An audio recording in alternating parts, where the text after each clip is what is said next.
Cosatu spokesperson Sizwe Pamla joins us on the phone line on the story.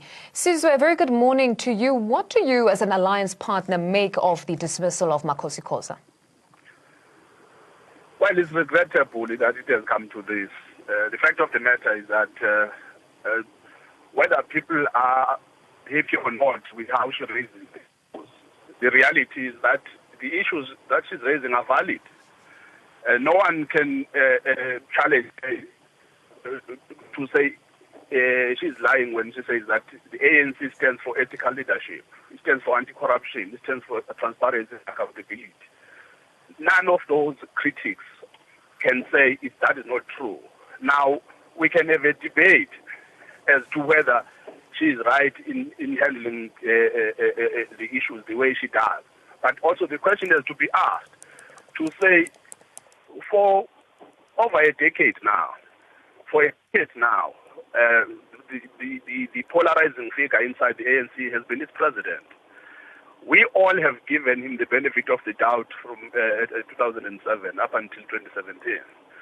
The fact that 10 years later, the ANC is still disciplining people who are criticizing him, a question has to be asked, is it all worth it? The ANC has to reflect.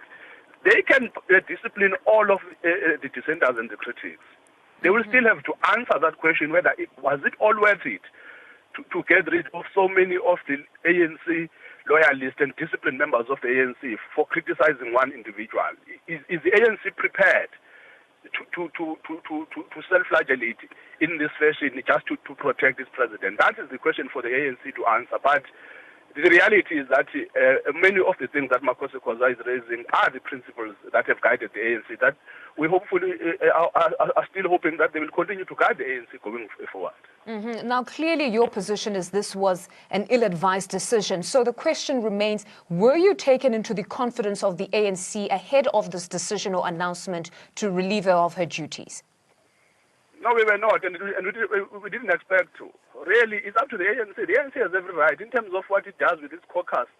We don't want to even get consulted. That is not even what we are demanding. The ANC has to deal with what it sees wrong in its own interpretation, in its own caucus. As an alliance partner, we are just watching from a distance, troubled. We are troubled because this is not helping in any way to unite the organization.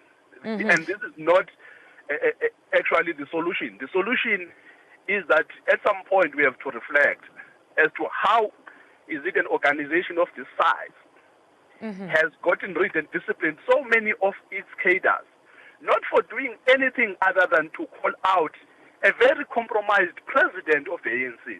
Because their only sin really is the fact that they have called out the president of the ANC. And they're defending the principles that have guided the ANC since its formation, which is about ethical leadership, accountability and transparency. No one can fault them for really championing those principles. The reality is that the ANC is not responding to the cry that is coming, not just from its leaders, by the way, in parliament or anywhere else, but also from the people on the ground. That is the challenge that the ANC will still be faced with long after Makhosi Khoza and others have been disciplined. But just to take you back to your statement where you say that she may be raising what you consider to be valid points, but the manner in which she approaches some of these issues could be debatable. Do you think that perhaps here it's an issue of the manner, that you're going to be speaking openly against your party and not perhaps behind closed doors? Well, indeed. Look, when it comes to that level of frustration, for us, we have had that kind of experience ourselves. So we do, to a certain extent, understand. Cosatu has, for a long time, been one organization that has defended the ANC. In fact, if ever people have blamed us for having been too lenient and loyal to the ANC, because we have been trying to do exactly that. So her frustrations and other people's frustrations, we actually understand them. Because as an organization and an alliance partner, we have faced a similar situation. As I'm talking to you now, we came out from the Central Committee and said we needed an alliance political council. It was the ANC that unilaterally cancelled that forum. So where else do you take these issues when the platforms where these issues are supposed to be debated and discussed are either cancelled or people do not want to honestly engage with the issues. So I agree with you to say, look, of course, there are do's and don'ts in any organization. But the fact of the matter is that the ANC also has to reflect on whether has it done enough to really allow these issues to be discussed in an honest and a transparent manner.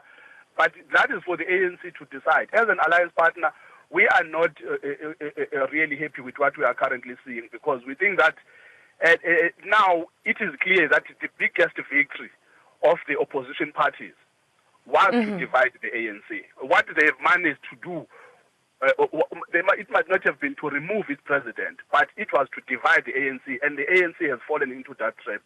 But that's exactly perhaps the point, that here, is it not a case where the likes of Dr. Khoza have fallen into the trap, even if she had genuine arguments? But the fact is it not naive to think that if you speak out against your party, you inevitably give strength to opposition? And at the end of the day, the ANC could be out of power, because politics is such that any other opposition party is looking for one person that can speak out against their party and just somehow augment the issue. Unfortunately, I have to totally disagree with you. If ever there's a person who has to be really held accountable for any of the challenges that the ANC is facing, it is president. It can't be that the people who are fighting the rot inside the ANC are the ones who are being blamed. The president of the ANC has to take full responsibility for the mess that the organization is in. He's a polarizing figure. The fact that there's this kind of polarization inside the organization, he's the source of that polarization. So it can't be that people have to censor themselves and look the other way when the rot is continuing. If ever there's an individual who has led the ANC on the slippery slope, it is the president of the ANC. So it can't be that those who are speaking out against the rot are then going to be the ones who need to be blamed.